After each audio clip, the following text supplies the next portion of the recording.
Heavy volatility, and we head into what historically is one of the worst months for stocks.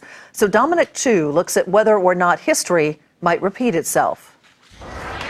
For many, August has turned out to be a month they'll soon try and forget. Investors and traders witnessed some of the worst monthly losses in years, and measures of stock market volatility soared to new heights. All of this amidst a big backdrop of uncertainty that may continue into September and beyond.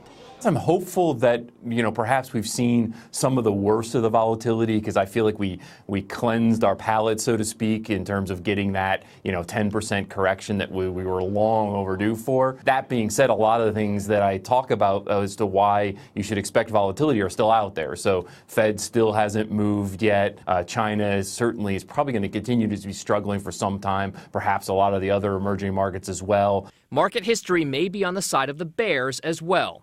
According to S&P Capital IQ strategist Sam Stovall, since the end of 1945, September has been one of the worst months for stock market returns compared with any other month.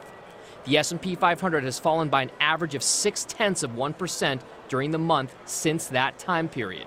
That factors into the more pessimistic case for stocks, but it doesn't mean everyone is running scared. We see fundamental earnings growth here in the U.S. positive. We'll get hopefully some good news out of the third quarter releases as we get those in early October, and that could provide a nice tailwind for markets.